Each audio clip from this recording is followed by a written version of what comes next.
Facebook is in fact sanitizing the history of the people who occupied the building in the meantime. And they were the family who survived, the business family who survived the forced removals of time stuff.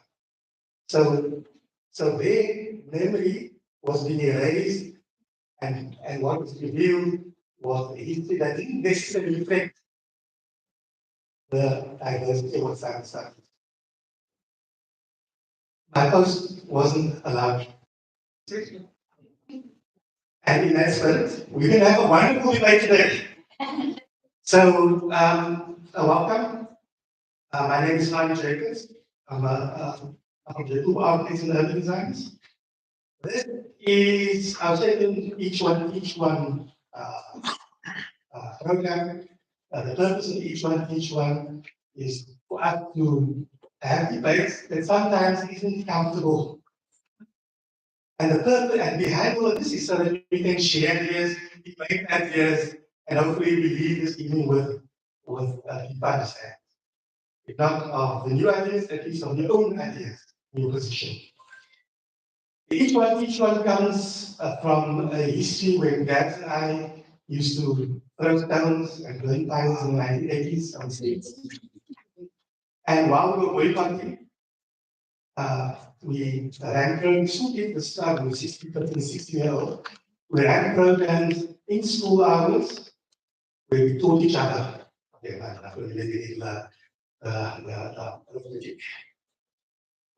so we have that things that I remember. But what stuck with us is the ability of how we can engage each other on ideas. So that's the legacy of E1T1. It also is a program that is up to our 25th birthday. How is that 20 years? I have no idea. Maybe 20 years surviving people. What many of you will know is a tough position. Whether you're an employer or credit, it is unbelievable that we manage to survive this long. So rather than having a big bash, keep in mind, we thought we'd engage in series of conversations with our peers. So this will be perhaps one of a few more to come before the end of next year. We've got some amazing guests with us this evening. I'll start with Gas in order of clearance. Gas the director at Jakupa, and he's paid the tax. He's paid the years. Been building this company over the last 20 years. But he still remains a nice guy. He looks after our architectural portfolio and he's clearly been a recipient of all sorts of accolades in leadership. Our second speaker, Stella Papanikolaou. She comes outside, I know you probably know that, thanks Stella back in the days, so UCT has still agreed your surname. But she comes with M.Phil in Architecture and Urban Studies and her arm. She's a senior lecturer at UCT and she's delivered courses in history and theory of architecture. And of late, she's been deeply involved in running the architecture certification courses at UCT. Those are the master students, I think a few of them are in the room as well. But of interest, that she is convened courses on adaptive reuse as part of the elective course at UCT. So she's a specialist in this subject matter. So the third speaker, of course, is Tanzim Azak. I met fortuitously on the grounds of KUL in Belgium.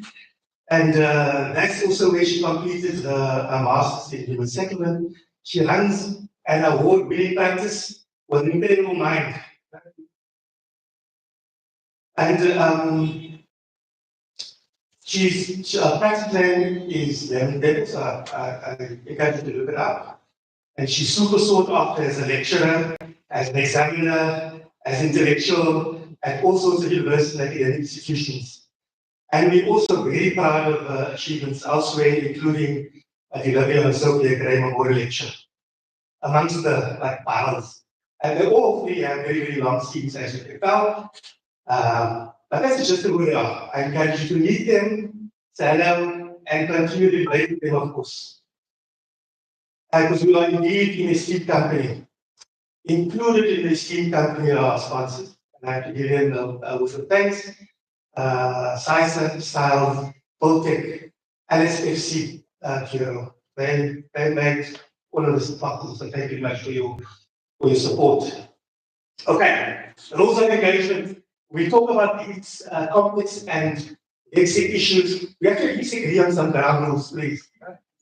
So I'm trying to frame it in this way: ethos, low cost, ethos, which means the ethos is that we're talking from our expertise, and we're all experts in one form or another. In this instance, our CVs and our fields of study is about this.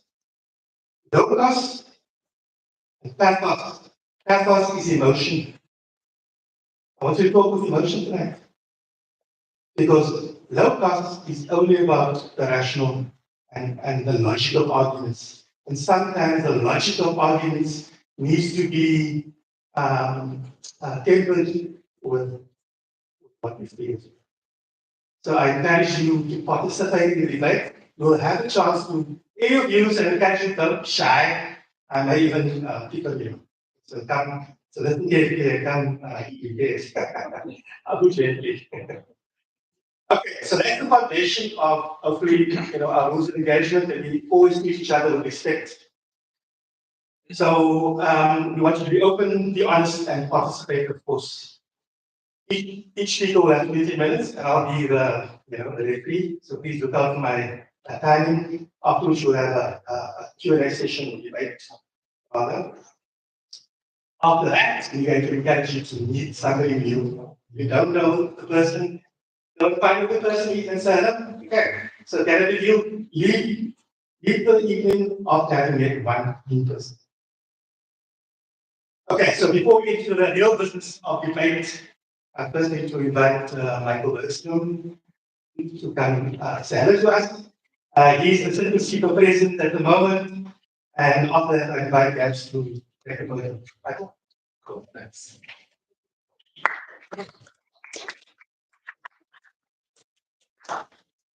I really don't have much to say this evening. So it's just a warm welcome to each and every single one of you.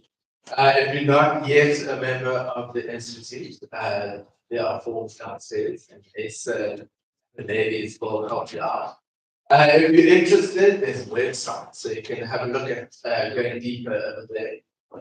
These CPP talks really talk to the idea that we're promoting the next generation. So the idea at the Institute at the moment is we really want to get as many young people in as possible. So we're promoting a new category of membership. It's called the employees category. It's a half-rated membership.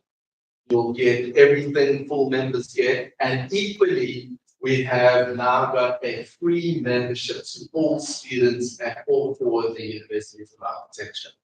So we're really trying to get as many people in here as possible to create as much dialogue as we can. Every first Thursday, there's a new exhibition that opens up downstairs on the first floor. So you're all welcome to come every first Thursday. And during the course of each month, we have many of these kinds of CPD events. The idea here is we want to start debating and talking about architecture as much as possible. We wanted to get it into the public forum as much as possible. So please take heed of this. Let's try and get something going. We're trying to not make this Ivy League thing. We're trying to make this lively thing where we all are on par with each other. Anybody's comments are really valued. So without any ado, I think let's hand over to the speakers. Gabs, you have it.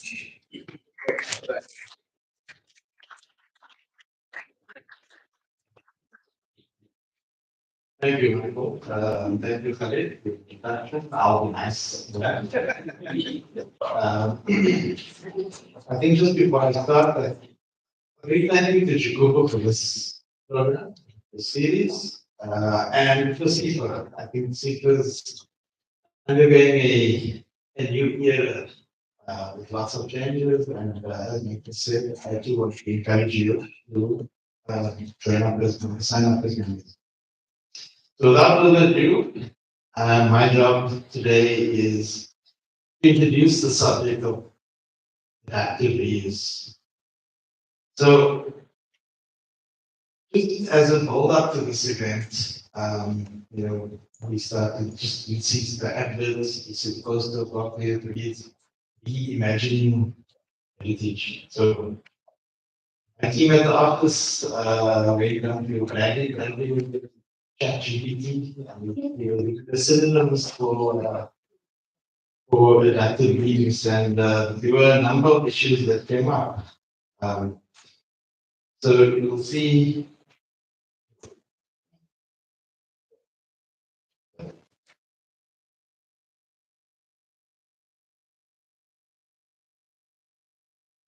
Yeah.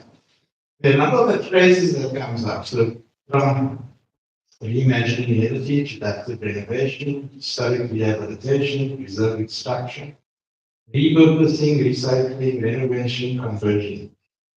So no doubt, adaptive reuse is a complex act. And to understand it and to unpack it first, I think we need to understand what heritage is.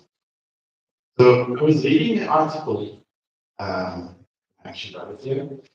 So unshackling our heritage nomenclature by Paul, double surname, Paul Rappaport, from an outfit called Heritage 21 in Amsterdam Heritage Consultancy.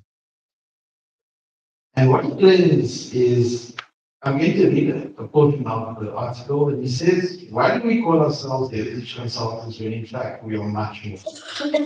Because business heritage to be an old school term stuck in the 70s. And he talks about us being repurposing consultants. Repurposes of the listed heritage programs. He goes on to describe heritage having 4 dimensions. The first one being having a cultural dimension to it, a social dimension, a physical dimension, and the economic one. And I'm sure my fellow panelists will touch a lot on the subject. The aspect that we need to maybe impact is conservation. And in our development, our planning and development model in this country at least, and I don't think it's unique to South Africa, it might be a global issue, is that the popular perception of what conservation is preservation. So there's a huge belief that conservation is preservation. However, I believe that this is largely a ecological concept. And a lot of people won't say it, but I believe the ecological construct focused on the monumental. And it's seen to be this heritage product with various values, which comprises its significance. So those values by practice, can be from architectural value, historic value, socio-cultural value, locational value, association value, group value, additional goal, and even technological value. And as a result, out of this process, there's a heritage product. But as a result, the safety product will, at any point in time, it remains static.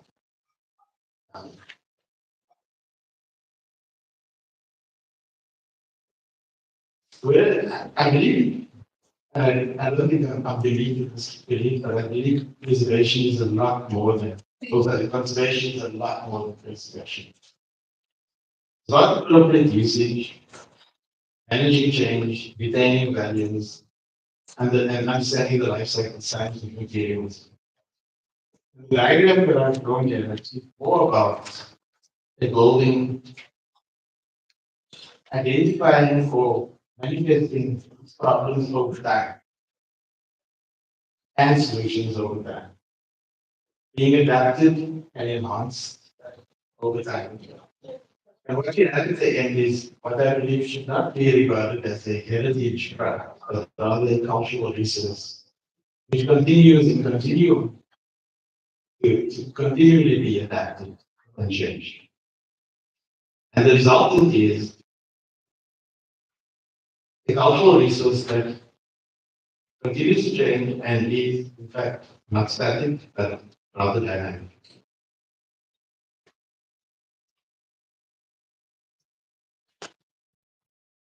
So if we unpack, coming back to the adaptive dreams, unpack the key aspects of adaptivity within this context.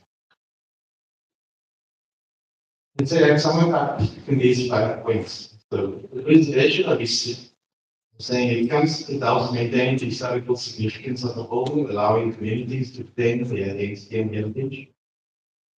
Sustainability, reusing of existing structures, economic benefits, community engagement, and then last but not least, creative design solutions. And I think what we need to do is we need to design with purpose for it to be successful. With all of these recipes, I think designing with purpose actually matters. What I'm saying is, I think we should be seeking out the community gap when we undertake this stuff. I want to share with you 2 projects, 2 Jakupa projects. The one is called the HWP single electricity.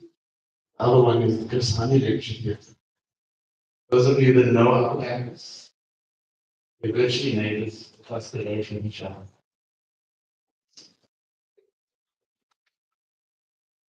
Just another aerial to see how close it is, located on the northern end of University Avenue. The Kasani building is located on the upper western side, the mountain side of University Avenue, while HWP is on the lower eastern portion.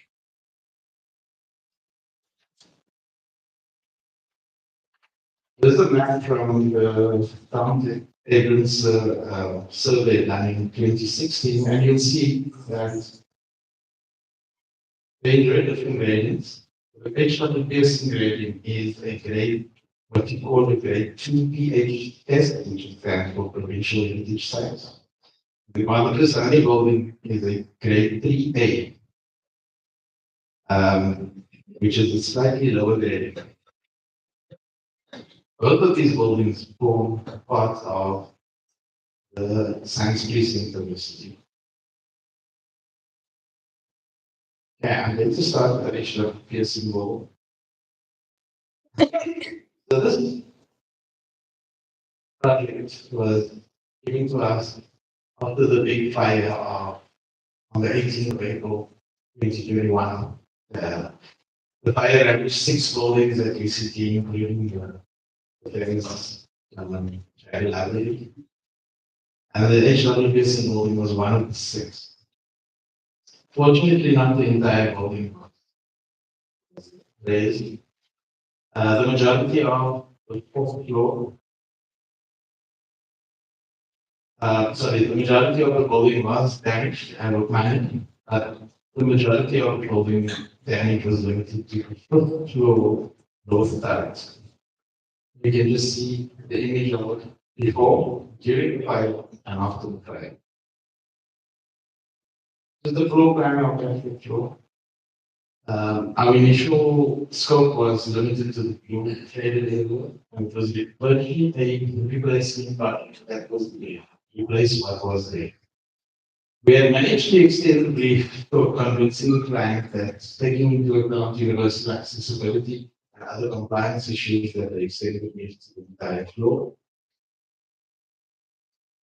Extend the lift and staircase up to the roof. So, our thinking at the time, Jakupa was appointed, and it was not the heritage consultant appointed after us. We were asked to engage the user clients at the time and start a participation process. So we started unpacking this and our thinking, our trajectory really, without having the heritage consultant appointed, was looking at Chipperfield's James Hamming Gallery in Berlin.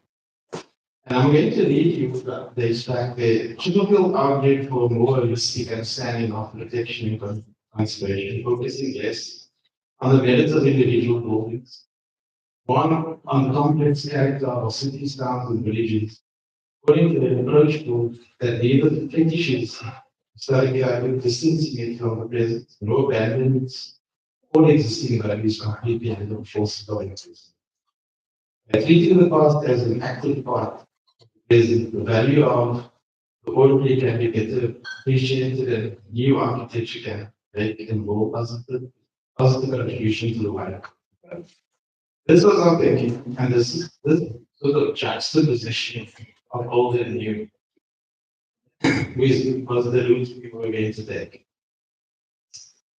Some other photos of that project. Okay, so again, I want to stress without the heritage consultant on board. But I had taken out the roof of the board, and that was what was left something with that. So we started playing around just with that trajectory in mind. We started, like I said, playing around. Then the heritage consultant was appointed. And yeah, changed a lot. We arm wrestled, we fought, we locked horns, we argued, and long story short, this project is about to go to site, so all the documentation is done, every local authority approvals in place. And what are we going to get? Something that very, very much looks like a replacement project.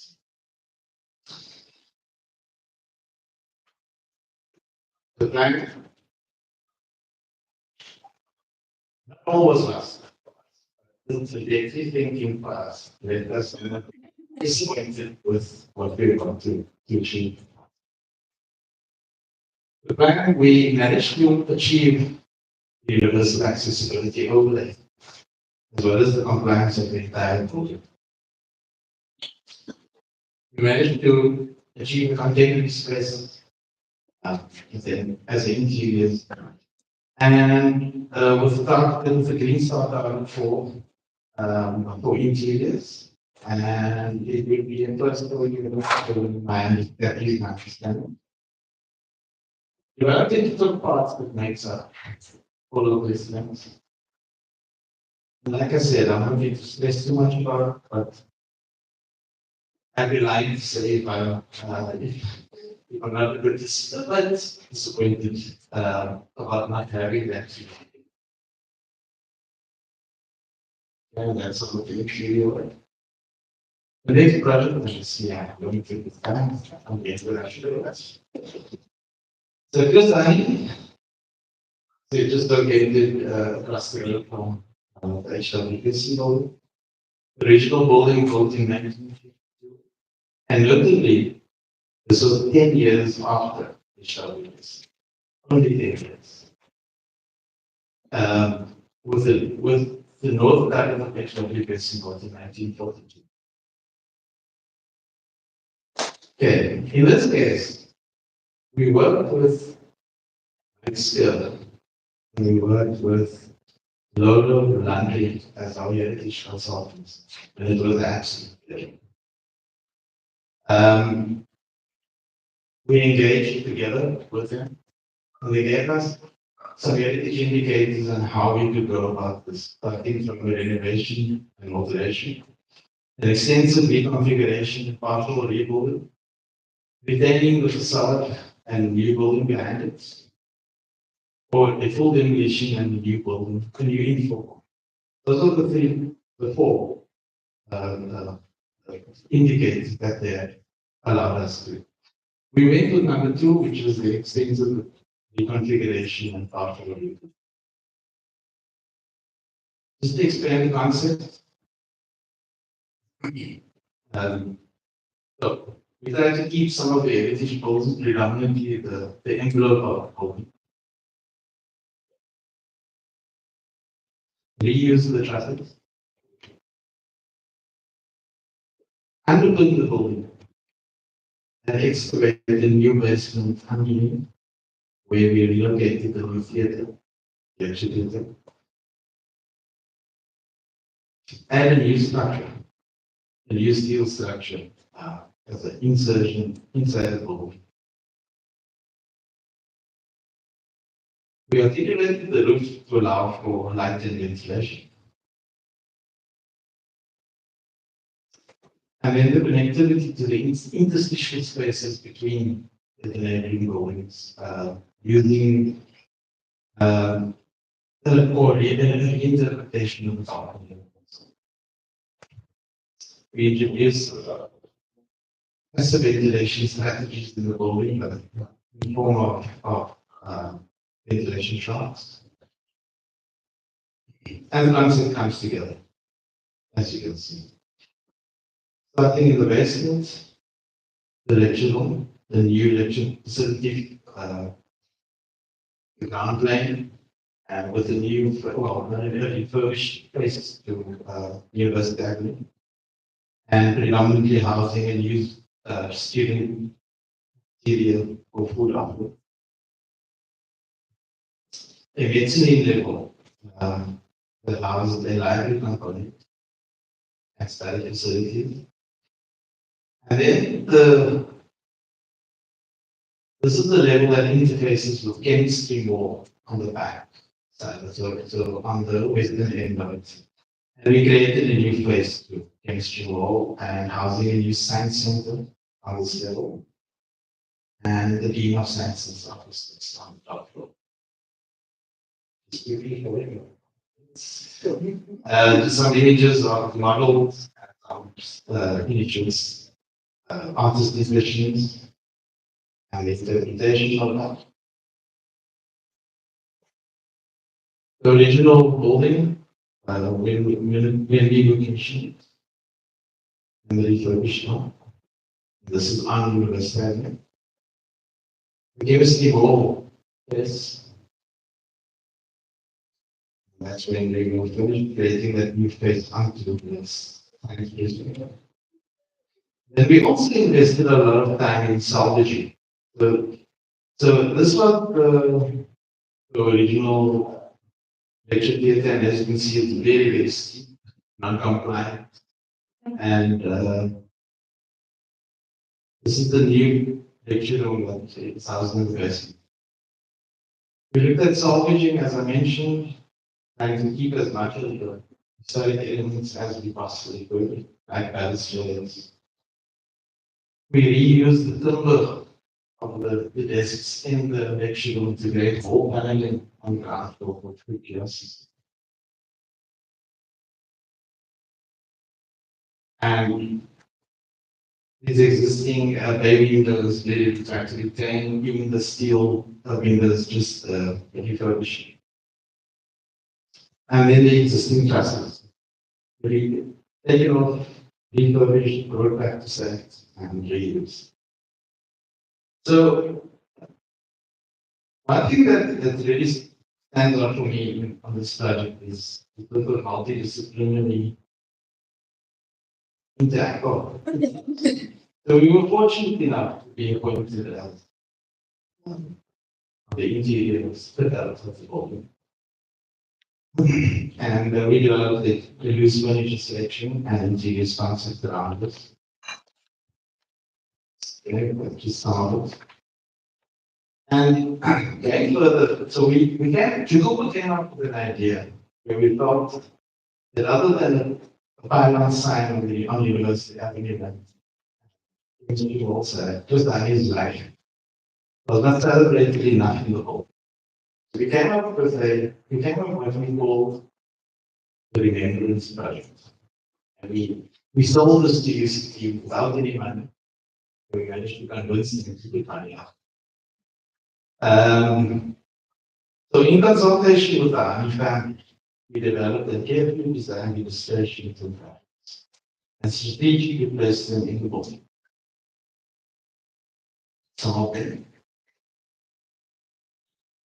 this really is just celebrating the life of Versailles. Notably, this building was one of the last buildings that Versailles had a speech, which was in 1993.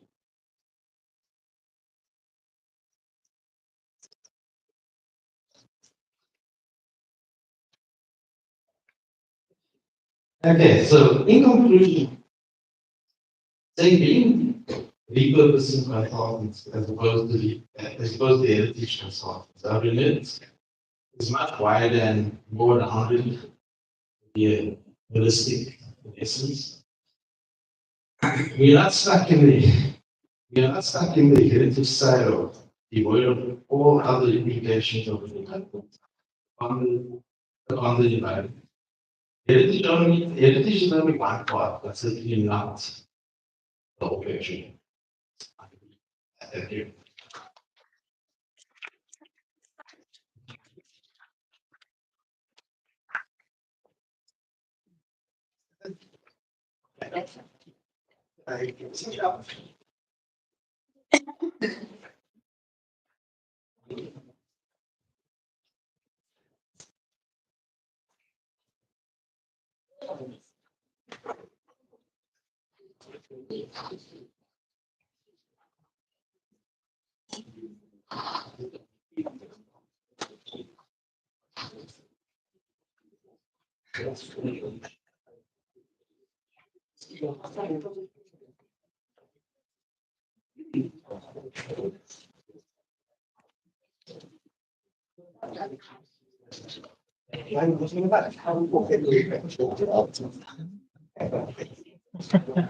Please want me to use the mic, yeah? Yeah. Hi, everyone. Really pleased to be here. It's really great to be part of this conversation. So when we started preparing this presentation, I had that idea that this would be my title, the activity reimagining heritage, reimagining monuments, hospitals, and anything in between. But as I worked through it, the whole process just became really fluid. And I ran out of time and didn't change my title. So what I wanted to change it to, which is what it's really evolved into by the time I finished, was actually very connected to what Gans has been talking about. And it would have been developing attitude when adapting heritage. And I use the word attitude instead of purpose. I think the word purpose is a really good one. But I use attitude because I borrowed it from Franz Fanon, who proposes it as the way in which to work in psychology instead of following method. In other words, instead of following method in the work that we do, like a formula, we need to develop an attitude in order to make shifts away from those preset methods. So it has to be more fluid. You also spoke about ever changing. So confidently can. So I'm not dealing with this issue of monuments to hospital, although it is embedded in my thinking, but it sort of slipped out as I was working.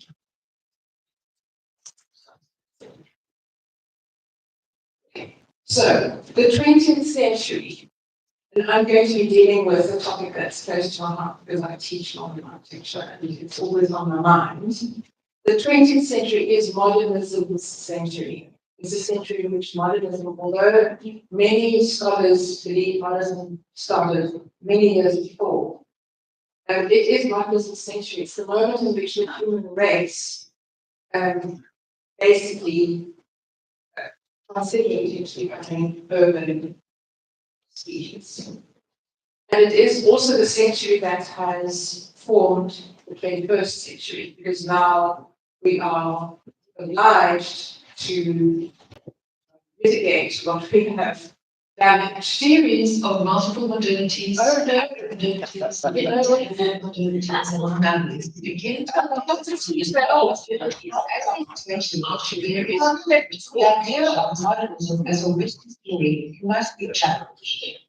Theories to make it silent. Just make it silent. Let's see. The other side. I was switching off my voice notes from 2020 COVID lectures. I just borrowed 2 slides from them. And I didn't do that one. Hopefully that works. Otherwise, it's video. Well, otherwise I will go unforgiven. So I want to just go back to this one, because in this slide I talk about modernity, and I ask, so why are we discussing modernity when we talk about heritage? And the point is that heritage is a modern concept.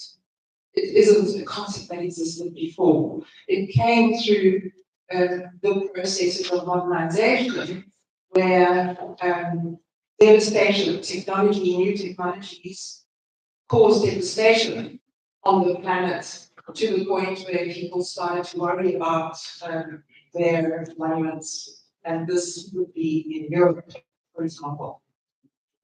And so the idea of heritage is a European modern concept before it began. And so I'm saying, let's try and understand where heritage comes from, and it's in a way a similar thing to what Gary was saying about heritage is the wrong word. So, but I say let's see what heritage means, and the idea is that we have to shift from the 20th century paradigm into the 21st way of thinking and obligation of the 21st century. And yet, we're still working with policy that was created and founded on a European modern. So we need to understand that. And I think that is why sometimes we have heritage practitioners slip into that formulaic way of preserving what existed before, instead of dealing with a more dynamic approach.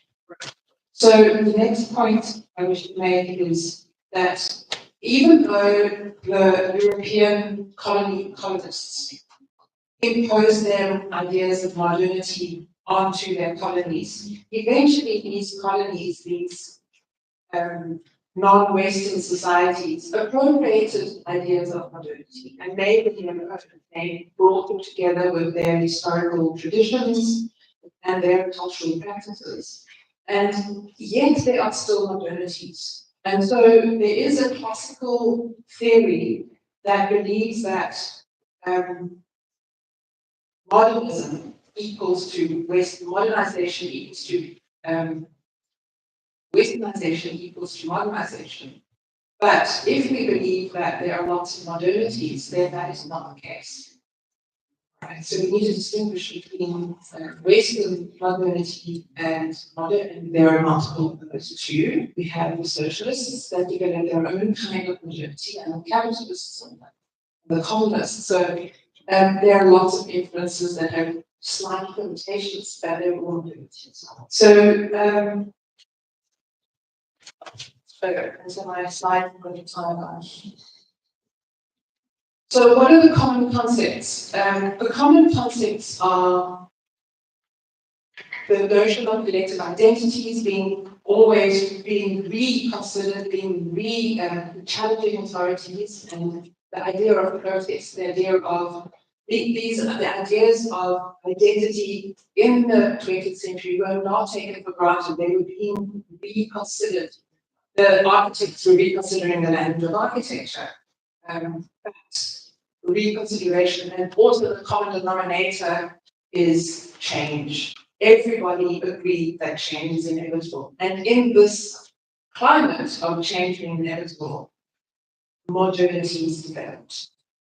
And there certain tensions developed between universalist and pluralist attitudes, between discipline and freedom. Democracy requires discipline, but freedom doesn't need discipline. So there's these tensions that are modern, very modern tensions, and the different modalities have different combinations and limitations of these.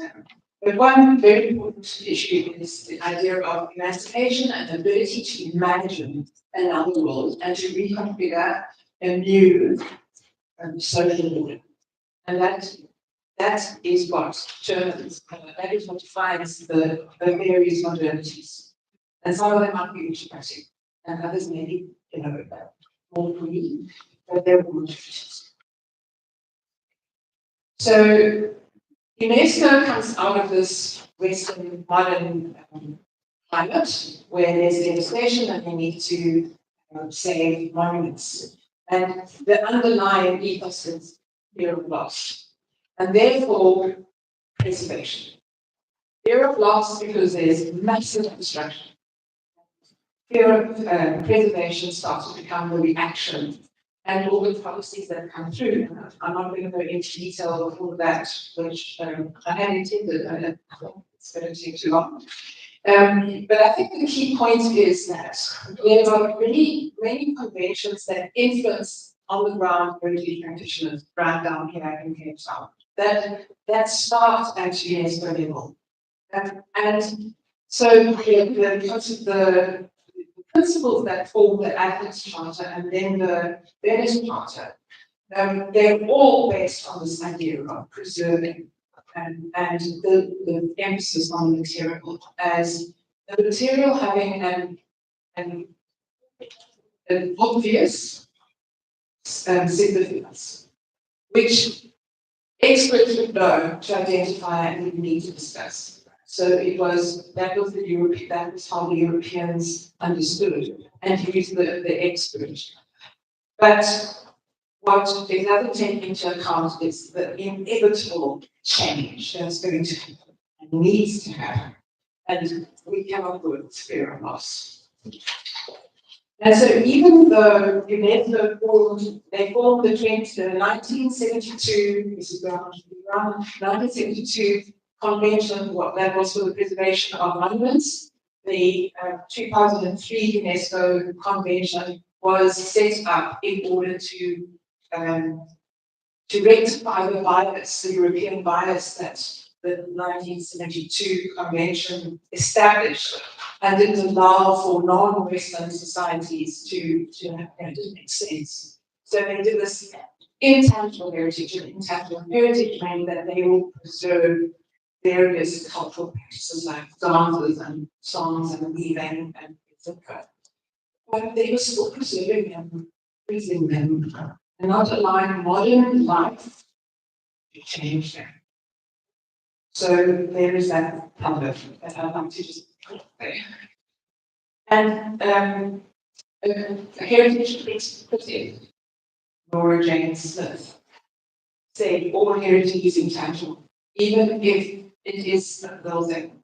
The heritage aspect is intangible. It's what we do around that building, is what the values that we have and what the practices that we partake in. They are the heritage that needs to be taken into account, and the way in which we consider ourselves modern. Okay, then I'm going to just quickly talk about personal budgets, which I'm busy with now. So just a little bit of a go backwards. But I am busy studying.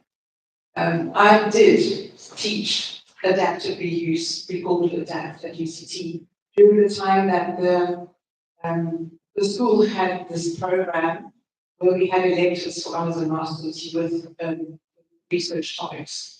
And mine was called ADAPT, and I worked with Mike Lowe. And so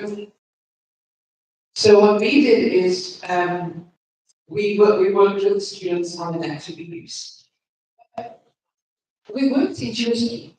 I knew nothing about heritage, and I thought, well, so my position was just cheeky, it's heritage. We don't have to be precious about buildings. We can cut through them. We can do stuff to them. We can, consider the living heritage rather than be too precious about that building.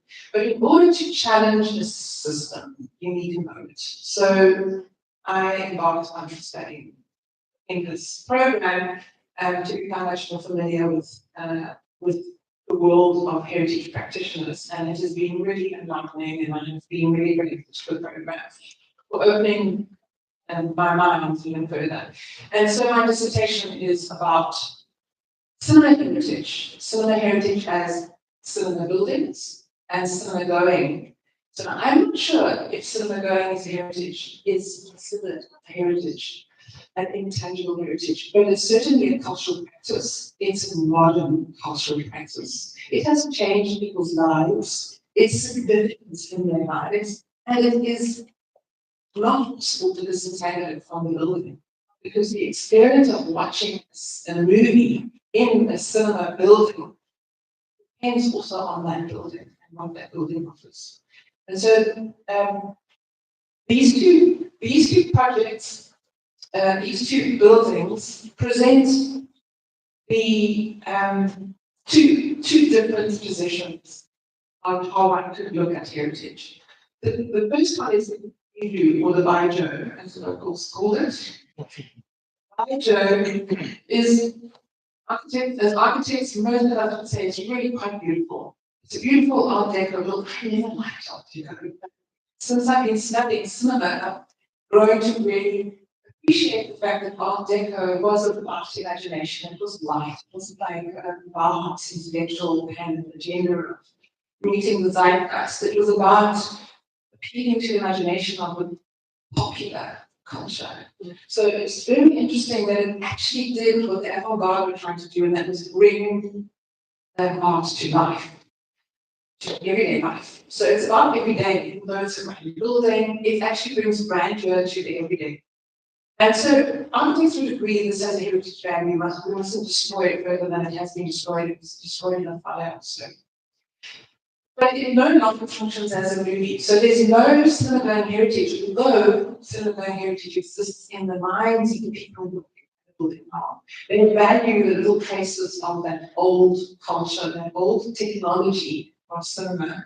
So the film, the holes through the projector was half the size of this room, and there's now a studio, an artist's studio, and they have little windows they can see through into the main auditorium, which is now a forge.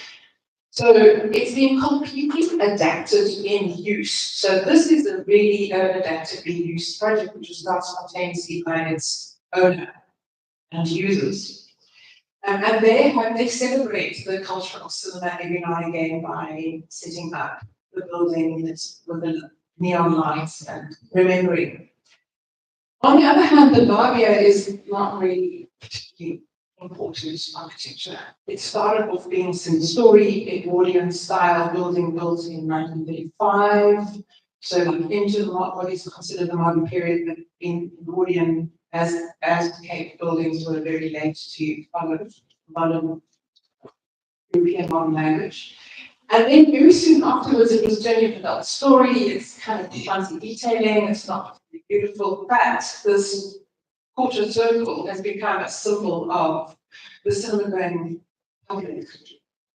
And the cinema-going public is still going, even through COVID and through after so all the new technology. They've managed to change the technology so that they can survive.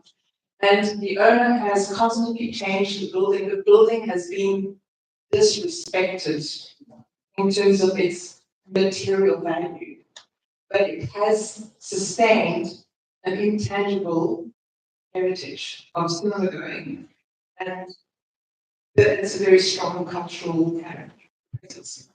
So now it's very difficult to add to this building because that is a symbolic. It symbolizes that building, and I think that the lobby, if they had to leave, because they're only tenants, if they had to leave, they may struggle to replace this site because the building is inextricably entangled in the intangible. So I think I'm kind of trying to say something about the connection between the intangible and the importance of keeping that. Now, I know I'm not a little time, so I'm not going to deal with all my slides. I was going to talk about the granary and the buildings that I love, but I am going to end with the building that I always like to show the students, which nicely stitches into the next speaker. This building is really a very clear indicator of how we can work with attitude or purpose. And this building also, like the Lavia, but even more so than the Lavia, architecturally is of no significance, except that it is evidence of how apartheid treated its people. It's evidence and it needs to stay, but it is an uncomfortable heritage. It is not an uplifting one. And what I think is really great about the attitude that was taken to this building was the attitude allowed the architecture to become uplifting. It did two things that I noticed, and you'll hear more about it from the architects. But the most striking things that I found that were done here, the design moves that were made from understanding the building and how the building was complicit in controlling its users. It was built for male nurses of color adjacent to a hospital. This building had a back door, a front door. So the people that lived there were not visible citizens. There was no door, there was no address. They didn't exist. So they cut through the building to create an entrance. And that came through a very specific attitude. And they also identified the toilets that inversely had too much of a public demeanor. They were too public, and therefore they were not dignified. So they were made private. So just with two moves, through a very clear attitude or purpose, this building was able to become an uplifting building for the new inhabitants without losing the importance of remembering. So I think that's all that really I want to say is that adaptive reuse needs imagination. It's a design activity. It is one that has to have courage. It has to be able to be anti-design, in other words, keep what's there and recognize it as worthy of keeping, as useful. And it has to have imagination to turn it into something that is uplifting if it isn't. And very many of our buildings really do need that kind of attention and that kind of attitude. And then I sort of end off with this, that's what we do, and actually use represented really nicely by these architects who redrew their projects for the Venice Biennale through red, black, and yellow. The adaptive reuse architect very simply keeps in black, demolishes in yellow, and brings new life in with red code. Oh, I think that's it. Thank you.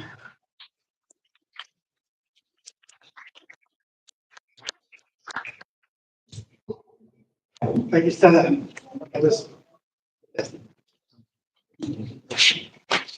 We'll put that 17, so give me a second.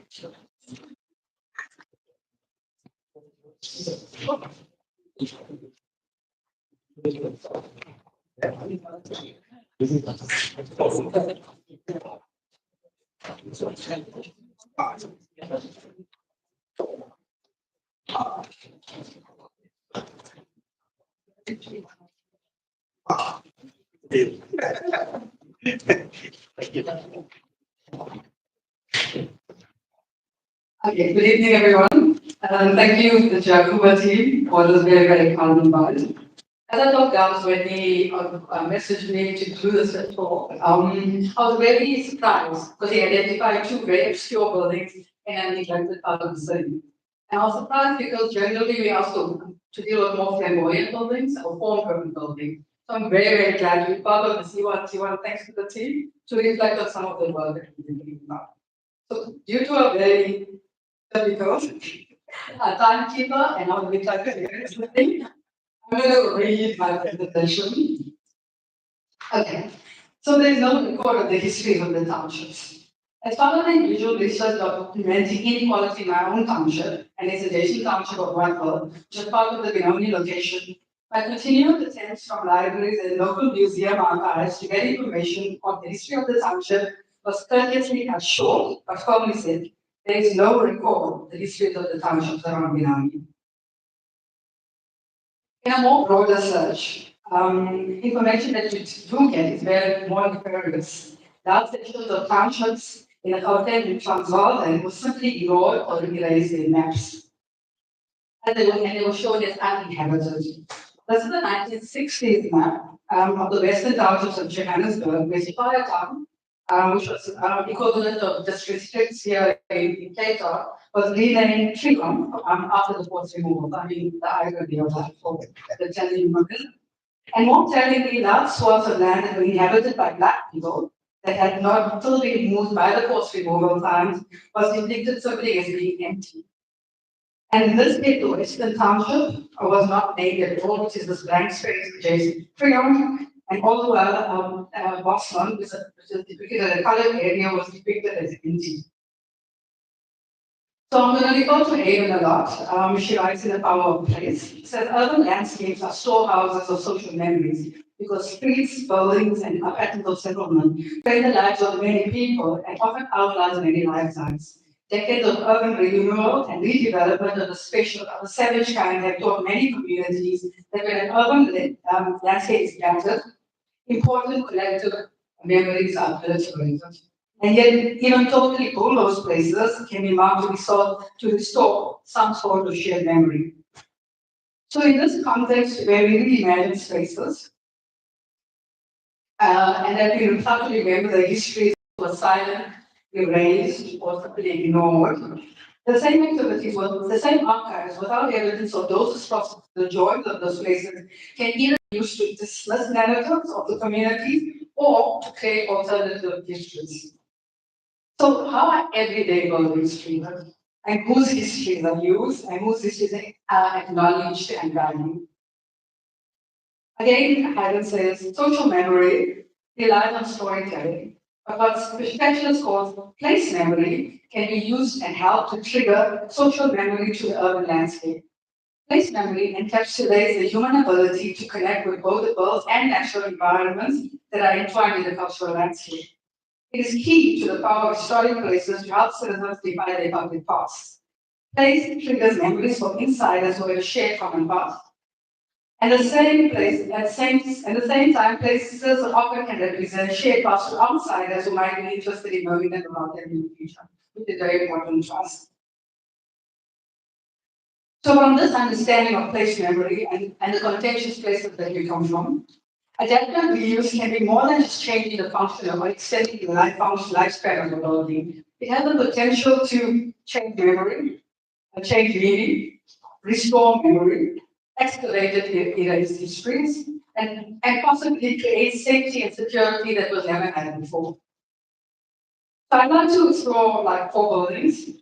They're all heritage buildings under the 60-year rule, and they're all within 5 kilometers of the inner city. So what you'll see here is the ridge line, which is the historic bridge.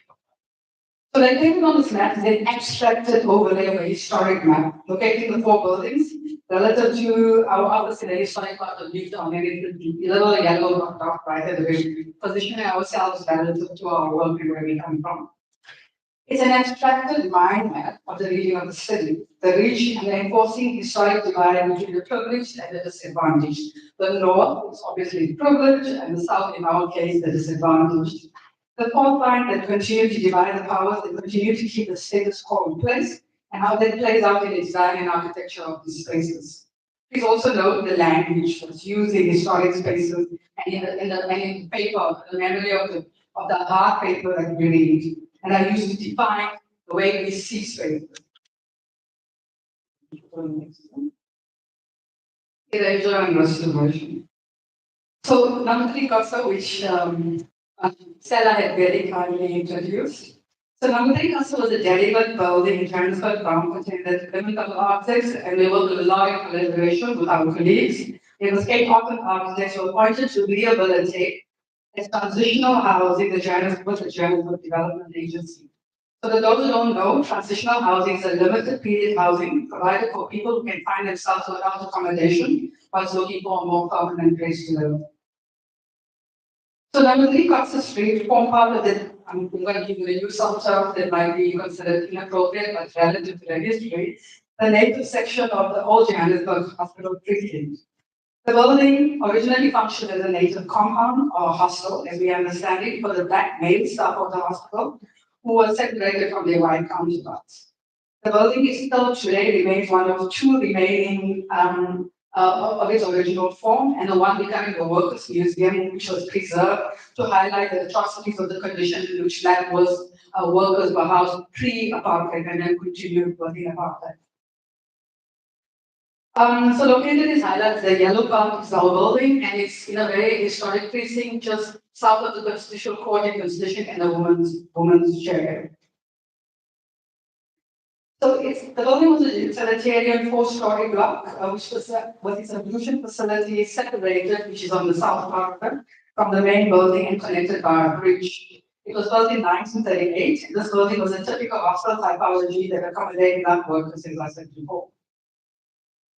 So its real significance is not its architectural value, even though it forms part of a Johannesburg heritage building site in a city like Johannesburg, which is notorious for just demolishing all heritage buildings. But rather, it's significant for the social history that it represents. So adaptive reuse techniques, as the way we are taught, always prioritizes the value of the material significance of the building and the architectural features. I don't know how you guys deal with it, but that's the way what's prioritized in my context. But in this case, by purely changing its use alone, would have meant an erasure of the evidence of what condition black workers were found in. So what distinguished this hospital in particular was the indignity of the living conditions, which was still evident at the time. So it remained abandoned for over 30 years, and we couldn't find another use for it.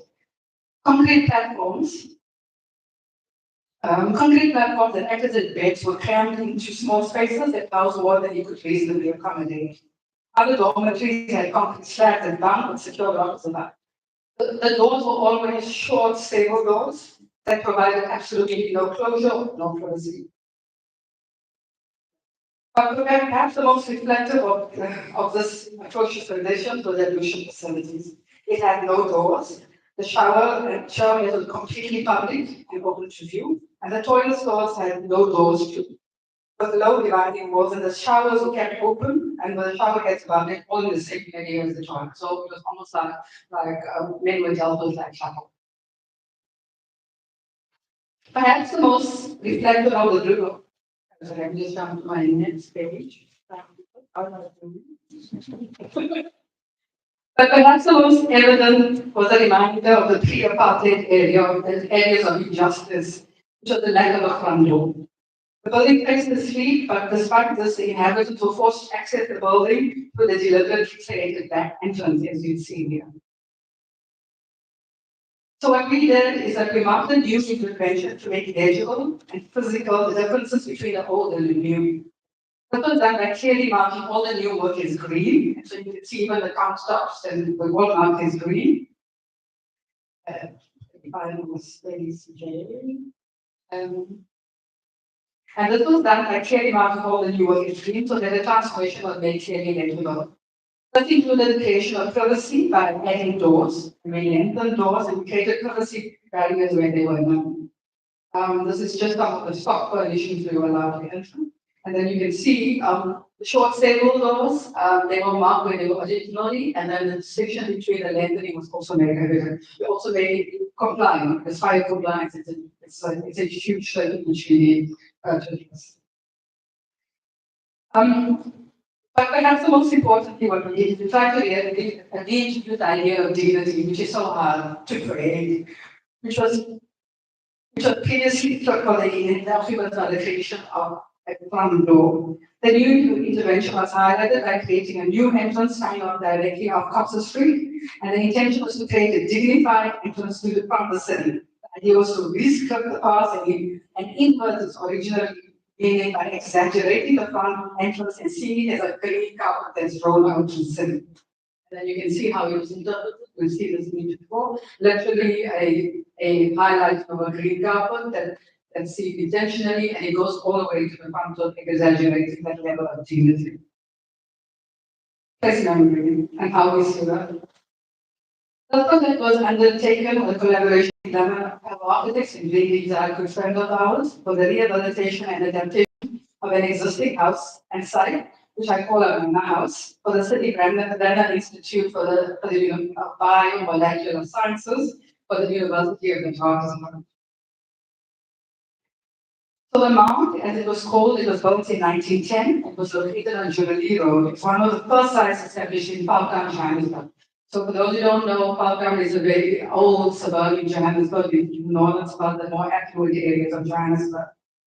The need was to refurbish the house to fill the needs of the new client, which was the City Brenner Institute, and the intention was to find a permanent home for this institute within the new development framework, which wanted to see itself as more transformational than it was before. So that's on the majority of the properties along this road, with Charlotte Cafe Hospital, which was the old children's gym just right around the road, and with a medical school somewhere around here, and an educational campus. So Jubilee Road was built in 1897 to mark the Golden Jubilee anniversary of Queen Victoria. And Parktown was built with a distinct political and economic hierarchy, and that's highlighted in this slide. It says by Johan Bauer and Gale Inn, which is one of the oldest and historic manor houses in Johannesburg. That says Gable and the other clearly residences depicted in the courtyard beyond the northern edge of the town was built to afford the owners private continental views of the north, tranquility and a sense of prosperity in remoteness in the post-battle period of British supremacy. So Parktown was an exclusive suburb even at that time when it was an enclave that was gated and housed affluent landlords. The landlords had moved from the south of the city to settle on the ridge to escape the dusty mining camp below. And the area was established as an elite area for the privileged, with Jubilee Road being the promenade where you rode along to show off your Sunday dress. And access to the black miners and the less privileged who lived in camp below was severely restricted, except to come in as labor. The entrance of the suburb was also manned by the government lower belt, so that the unwanted were kept out. But more interestingly, as a special concept, Jubilee Road occupied the highest point on the ridge, and the boundaries of Parktown acting almost like a frontier line to the rest of Africa, because at the time it was all savannah that you looked on beyond. And the Mount was positioned at a vantage point, privatizing the most extraordinary views of Johannesburg, which is generally tend to be flat, except for the ridge. The landlords also had a vast pool of regimented, strictly controlled servants of other races, which maintained the area as an enclave of private privilege. And the market impact of those servants remained subverted and undocumented, as I pointed out here. So Hyden advocates for this. They said a politically conscious approach to urbanity must go beyond the techniques of architectural preservations to reach a broader audience. It must emphasize public processes and public memory. This will involve reconsidering strategies for the representation of women's histories and ethnic histories in public spaces, as well as the preservation of the places themselves. So our approach in this case was to relook and rescript the history that made the elite enclave possible. The intervention explored excavating the various layers of history and overlaying them to allow for multiplicity of reading. So the old can exist, but it needs another layer to the future. We unpacked this idea by creating a metaphorical frontier line, which we imagined that goes onto a conquering north, marking the highest point of the geographical point. And we noted that this was a large villa or manor house on a large site. We also acknowledge that the manicured lawns indicated a history of wealth and privilege at the time, which was a dusty mining camp.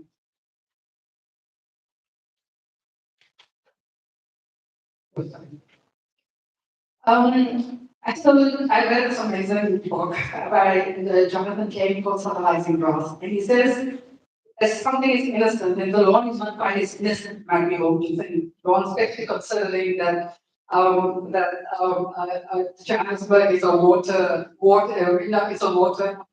scarce city, and it's not built along any water source. So the lawn is not quite as innocent as you might hope to think. Lawns are scarce water, consume chemicals, displace innocent indigenous plants, and reduce biodiversity. And they're also part of a colonial lineage of dispossession and violence.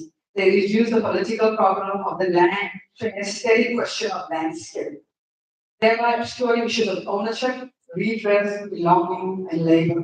The question then becomes, who mows whose lawn, in what clothes, in what conditions, and for what reward? So for us, the idea was to rescript the civilizing arts by inverting the meaning of the frontier line as we imagine it to a soft green line. We explore this literally by drawing the frontier line back and replacing with indigenous landscaping. But however, we kept the historical Jacaranda line, which was alien, but it needed to maintain to acknowledge the history we had read before, which was equally important. So the manor house was a typology. So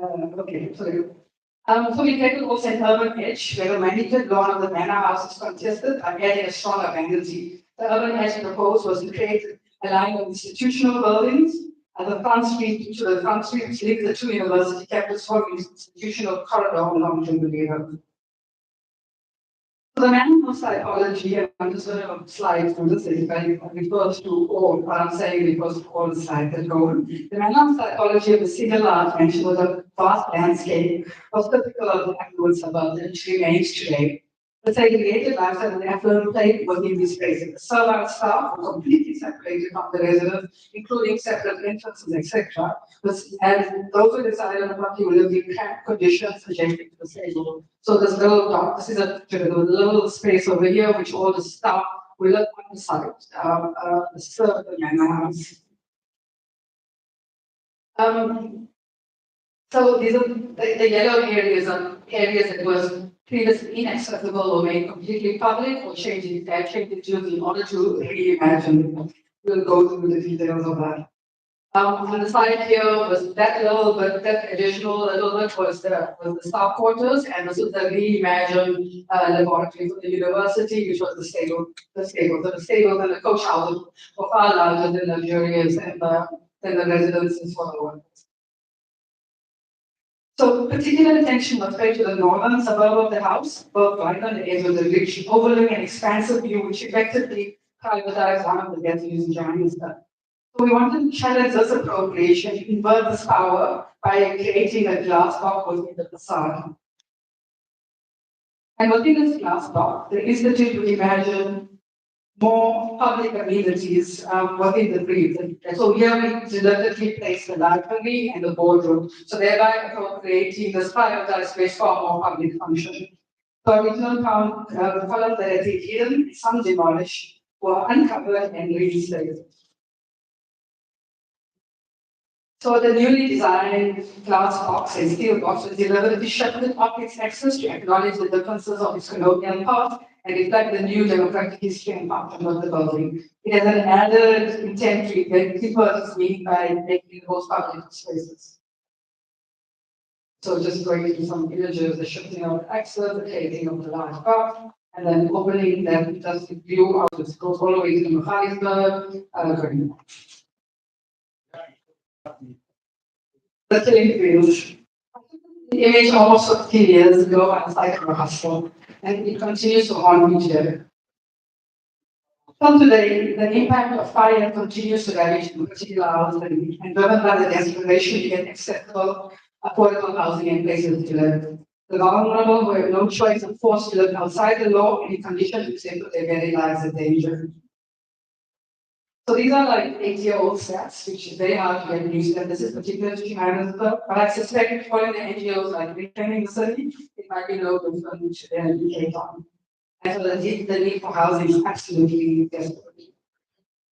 And in a context with the poor and vulnerable, remaining marginalized, we try to use adaptive resource facilities. We all attempt to just once a business friendly city into a mixed use, accessible spaces to live, work, and play.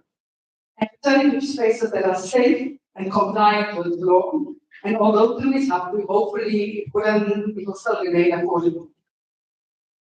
So going quickly, we tested multiple typologies. We tested implemented resources in the space of intense need that have been left with a varying degrees of success. So communal housing and high density. And one of the first projects we was with the University of Berea. Almost done. Thank you. In this highly dense urban environment, this was a base, it was in the base and entry point for foreign nationals, which is close to Party Cities, but within Party Kilometer. It's that last shopping building in the, part of our iconic in our city. This project comprised of two existing blocks, A and B, and a 5-floor office block that was converted into 62 two-bedroom units. And the original block, which was block A, was a heritage residential block of some value. And due to the limitation of reconfiguring a heritage building, the internal spaces were converted into 3 room types for 2 people with communal facilities for cooking and ablution. So the areas that are not covered, sorry, I'm shaking. The areas that are not covered are the communal facilities.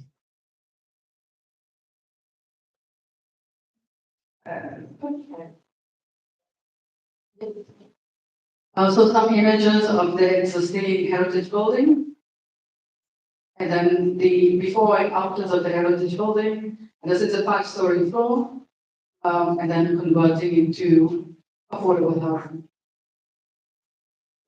Okay, let me find. So the site being managed by developmental agents, which are very instructive in the inner city top. 2 years later, the building was hijacked. Security was overwhelmed with tenants who didn't know each other and then didn't realize that their rental was being diverted to other sources, which led to the collapse of the finances of the emerging development. Top reclaimed the building, but not without very bad press and protests that painted the development top as very Egyptian with the perpetrators. This project was located on a major corner in the city, which was abandoned almost post 1994, where the corporate world had moved on to San Francisco. So this abandoned building project was located on a major street on Main End. An existing retail and light industrial building was converted into a mixed-use building. The existing retail shop was turned into small retail units on the ground floor with an arcade, and that's because of the deep blocks of the Johannesburg City block. And even and on the upper floor, they were changed into residential units. The depth of the building and more efficient layouts were possible, resulting in larger units, creating 4 large unit types, a total of 40 units. These units were extremely popular. And even before construction was completed, it was oversubscribed by 450 applicants. So, and then we can just see some of the levels. An attempt was made to not compromise the integrity of the existing building, but work within its envelope, within the updates. So all the blue areas which were really configured the typology to make it a little bit more dense. And today the building is still functional, has full tenancy, and by now the developer should have paid off its loan. So it was a very successful. So identity reuse seems to be a very benign strategy within an architecture school to extend the life cycle of a building. But given the opportunity it represents, it can be just so much more. It can restore memory, it can excavate hidden histories, it can restore dignity in the tribe, it can provide safety. It can extend beyond the material culture we are taught is the limits of our skills. It can go so much beyond, but we can only do so if we see those opportunities that it presents. Thank you.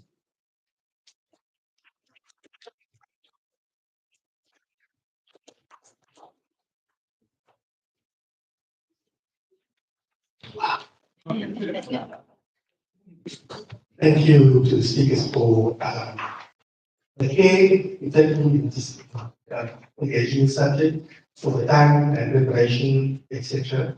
I think that was awesome. And what is different in this presentation, what we traditionally see in this building, is that very little of what you saw on the slide was about image.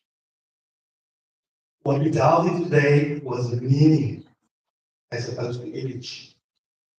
And one of the challenges, and I've got lots of questions for the speakers, thank you questions.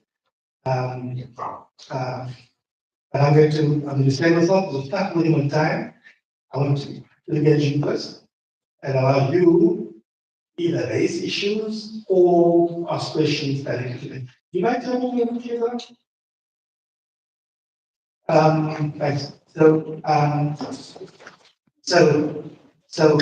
these are questions and hopefully let's think we engage with similar types of projects. At least that we practice consciously. Any first comments or questions from the audience? I do want to say that by 8 o'clock I'll have you out here while at least eating something. So we don't have much time. I do this side, I think to the conversation. Thank you. See you. Frank Capilla. And that no association for the singular speakers related to the intangible heritage. Do you agree that intangible heritage in most of these projects is often not valued enough in comparison to tangible heritage, most likely because with tangible heritage, people can fetch the majority of the buildings, can fill the building. But when it comes to the intangible, we often get looked back at the spirits, the environment that the presence of people create. So I took perception on that. But we agree that intangible heritage is often not valued enough in comparison to tangible project in most great projects. Can I ask Stella to answer that one?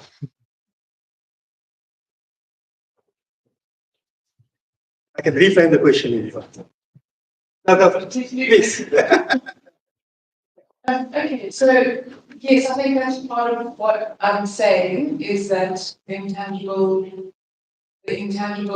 relevant intangible heritage associated to buildings is often ignored because the practitioners also who are involved in putting significance and placing significance on sites are architects or archaeologists. But this is changing. It is changing. There are a lot of other disciplines getting involved. So if you have a sociologist or an anthropologist or a psychologist involved, they will be involved in the intangible and they will bring that to the fore. So I think it's quite important to have multiple disciplines in order to not allow that to happen. But it is still very often the case because the disciplines that are the experts focuses on, and I think it's incumbent on us as architects to have an understanding of buildings or the aesthetic or the architecture or the material. We can't forget that because that's our primary job, but we must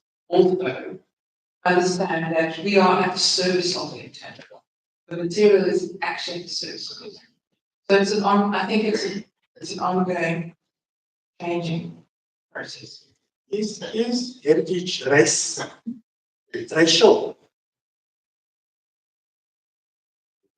I'm asking a different question. Well, the term heritage originates in a racial environment, paradigm, I think. So it's embedded. The concept that's what I was asking, is that we should understand where it comes from. And maybe, the idea of thinking about terminology is really important that perhaps started and you also touched on. I think it is important that we ask ourselves what are the words that we use, because they carry with them lots of meaning that's scripted and kind of guides how we behave. So maybe we need to find other words. I actually want one more bite at that question for Tanzim. Is in the context of what Gabs has described of two projects side by side, having completely different attitudes managed by each consultants.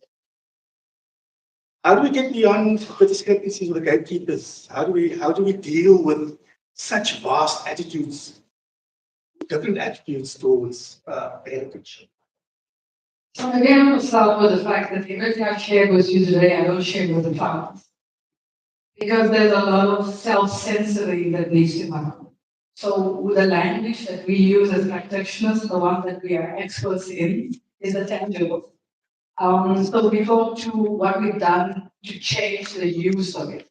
So if I have to speak this I mean, I think heritage is subject. So I speak very objectively if I'm speaking to a client. So I say, I gave you so many bedrooms, so many things, I changed this, I made it accessible. But we know because of the difficulties of heritage practitioners who come from a paradigm that we all own. So we have to unlearn that. And that's really the question is whose heritage to whose advantage for what purpose. So unfortunately, because legislation doesn't support the intangible, we have to take that responsibility on ourselves. So we embed all that meaning and we do it intentionally, but we only share post that because if I had to mention any of the thinking, it would be stopped at the door. We were very lucky in terms of the City Business Institute, but looked for a new meaning. They have no heritage policy, unlike the city. So that gave us a lot of freedom, and they knew that they were going into the future, and this was this institute is a DNA. So it's a very futuristic, high level, highly respected institute. So they really wanted to see what the current new development lacked. So we had the freedom to explore and to put in a proposal which we sort of made more palatable, but they understood what we were doing. Other projects are not so forthcoming. So heritage is a subversive activity. Absolutely. Interesting. Young lady had a question. Sorry, if I could maybe ask you to come to the side. I can also use a mic for the question. Can you get up to the head as well? Hello? Yeah.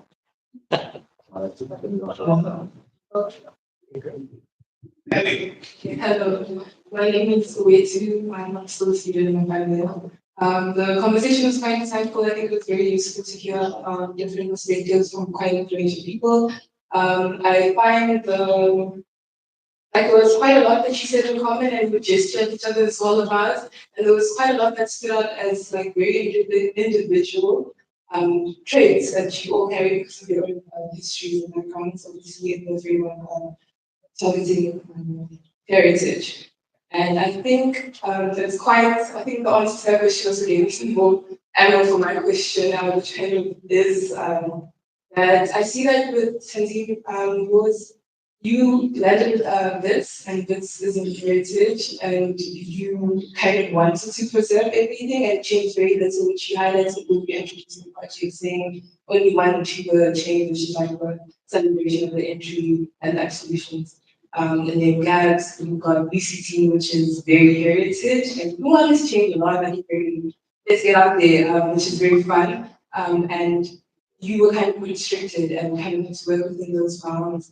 And I found that I've only really experienced gas buildings. I'm yet to now go back to Joe again because it's a cool thing. But I guess to gas, I have studied through Chris Hackey quite a few times during my own studies, and it does feel part of VCT, an approach. And once you're inside, it kind of feels like the western side of VCT, and it's very funny that it's the western project that we're studying, because the rest is the new, like you've got your engineering building, etc. And so I think my question is kind of how you balance and find yourself within the scene of heritage while having your shared views and general shared views as a whole, and just kind of establishing that this is my approach to it, although I'm following and catering to X, Y, Z, which you all should have to.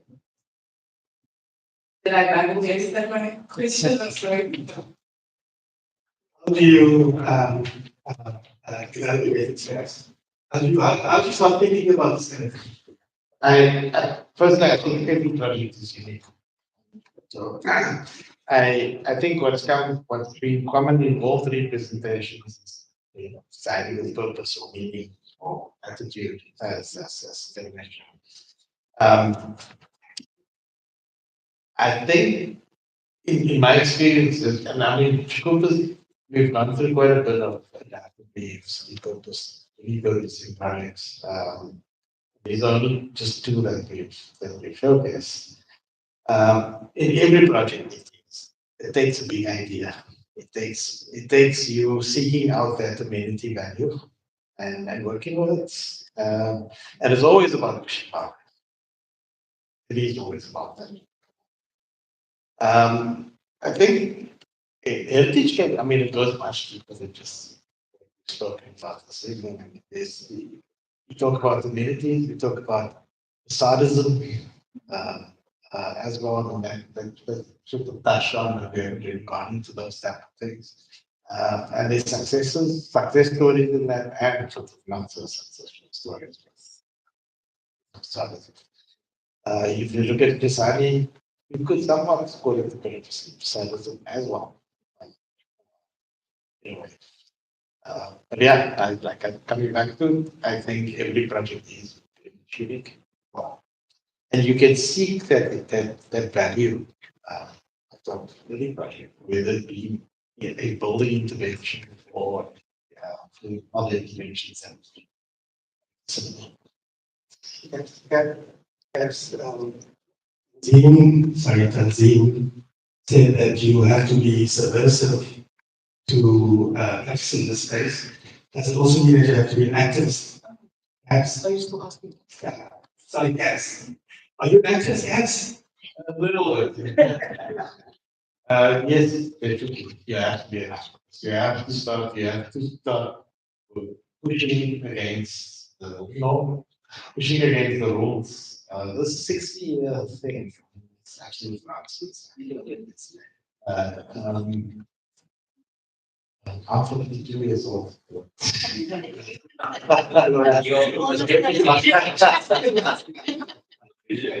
I really think it's some rule, some committee made about it. It's dictating our way of practice.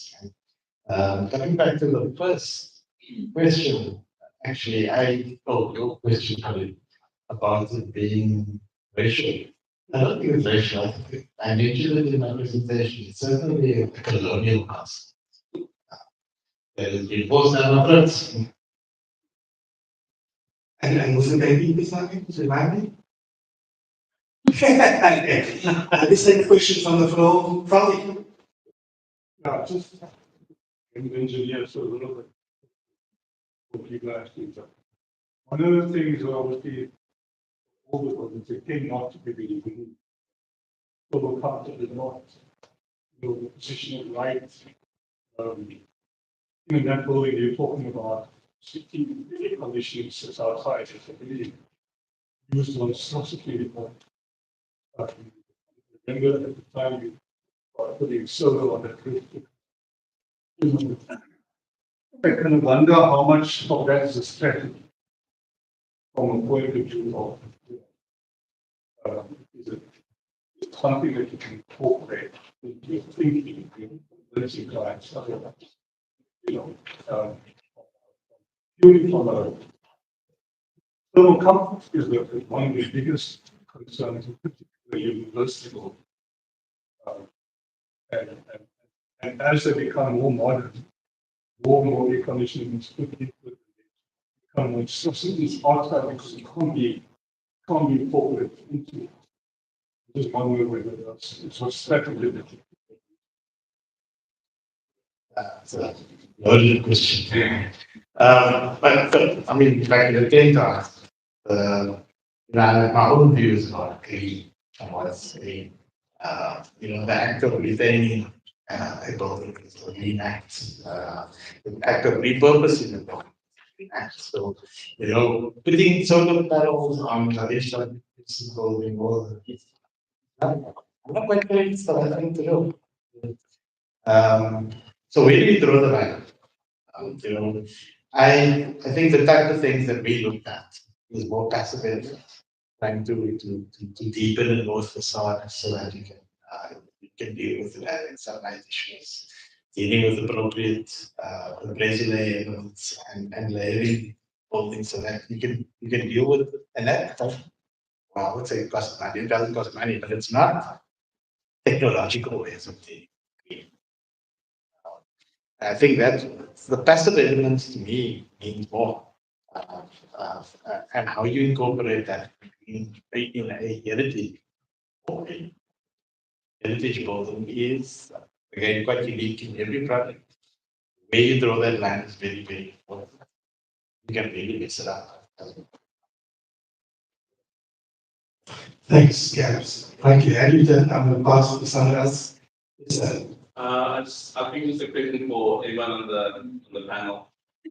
To ask, like, in terms of creating this relevance of heritage, you adapt to be used. Do you find that there's this education and re-education cycle that you need to go through? And I feel like it's becoming a steeper and steeper learning curve for the general public to create that relevance and understanding of heritage. I understand that you have to go sort of like study the heritage to really get that appreciation of like the tangible for the general public or so much. Do you think this, as time goes, the learning curve for this appreciation is becoming steeper and steeper, and this re-education and education cycle? I think about your building as well, seeing a little of the green, the old and new.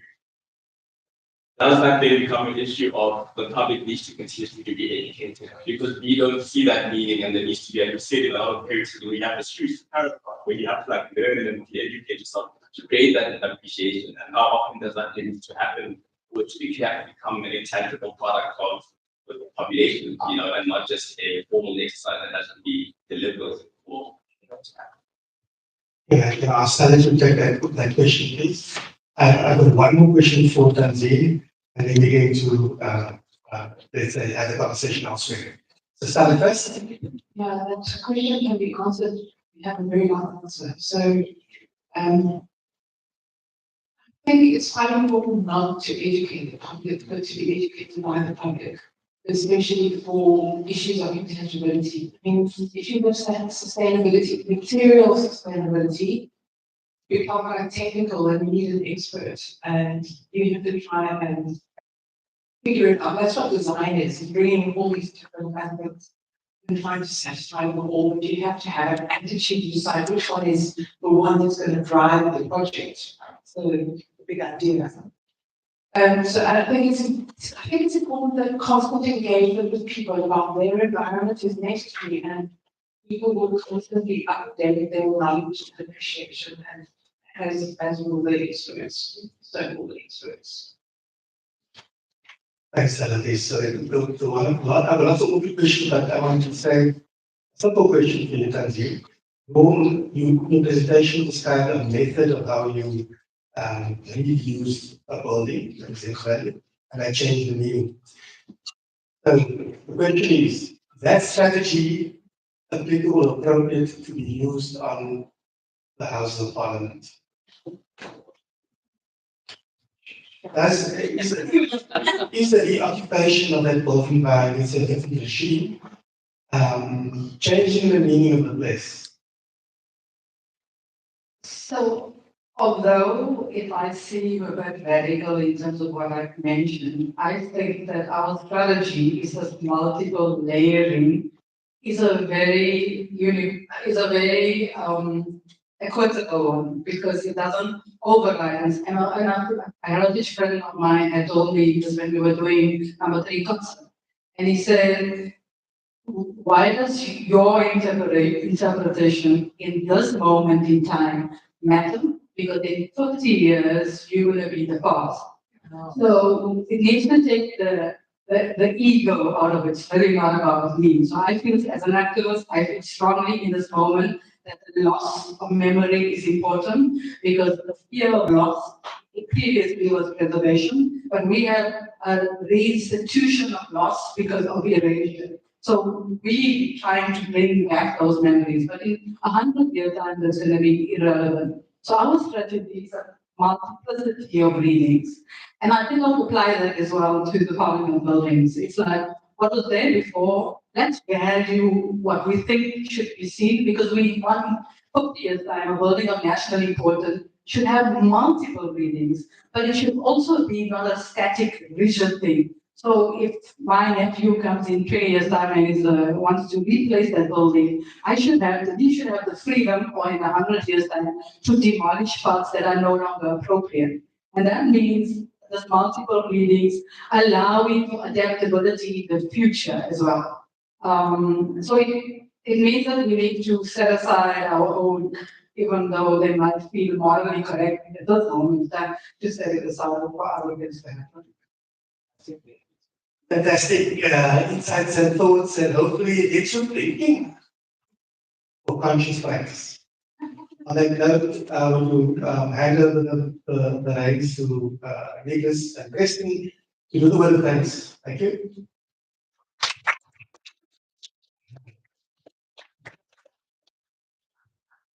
Thanks, Lily. Thanks, everyone. Stella, and Tenzing, thank you very much. On behalf of Jakupa, I just want to thank you. Thank you for making the trip, and I think the topic and the discussion was very insightful. And just a token of our appreciation, we'd like to give you a small gift. Thank you.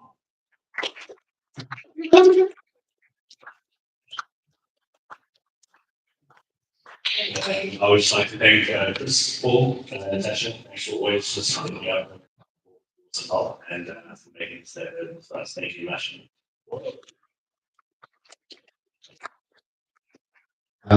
So furthermore, this on that, again, as Preston said, thank you so much to the sponsors and Jakupa team who made this all possible, as well as all of you who came out today and the ones watching online.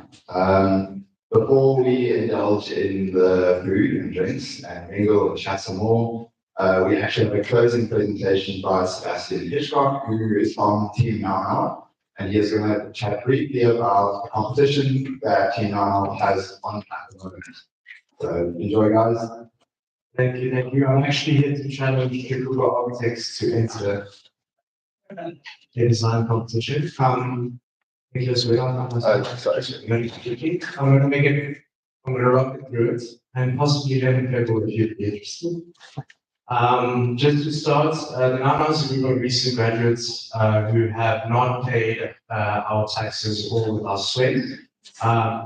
However, we are very interested in hosting competitions which create space for bold, new, and exciting ideas. And we'd like to present our new competition. Our first competition was for a pavilion for the Formula E race that took place in Cape Town waterfront. The second competition was for the reimagination of Spine Road in Kalicha as a new futuristic high street. And our third competition, which is premised on the idea that design is an optimistic act, and also premised on this building, the Battersea Power Station, is called the Ejora Power Station in Lagos. Just to quickly premise this, the Battersea, which was commissioned in 1930 by Queen Elizabeth II, was a large post-industrial building, a white elephant. We have a few of those in and around our city that sits along the water's edge. It's had many optimistic, insightful, and quite crazy visions. A vision for a psychedelic 700-bedroom hotel. Cedric Price's proposal of chopping off the chimneys and having a shaded neighborhood below.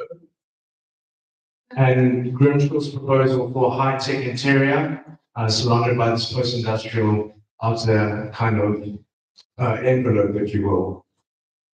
Our premise is that competitions should not only solve but propose. And with the idea of adaptive reuse, take something that's broken, take something that's underutilized, and make it lively, make it lived, and make it valuable. So for Jakupa architects, big problems need bold ideas. This is the Ejora Power Station. It sits on the water's edge, in between Lagos mainland and Lagos Island, which is considered the more elite, especially culturally, area of Lagos. It's very interesting how culture is conceived as an elite act in the Nigerian populace. And we are challenging you to help us rethink this precinct, rethink this main building, rethink the surrounding oil depots and leftover kind of government buildings, and bring to life this adaptive reuse project, which is of an immense scale and with your bold ideas could be used to propose a really fantastic future for what could be Nigeria's version of the Bad Sea. Thank you very much.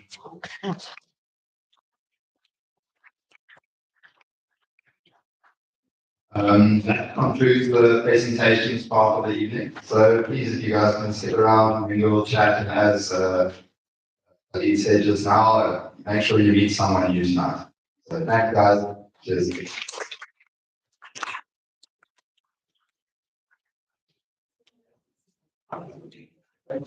Love it.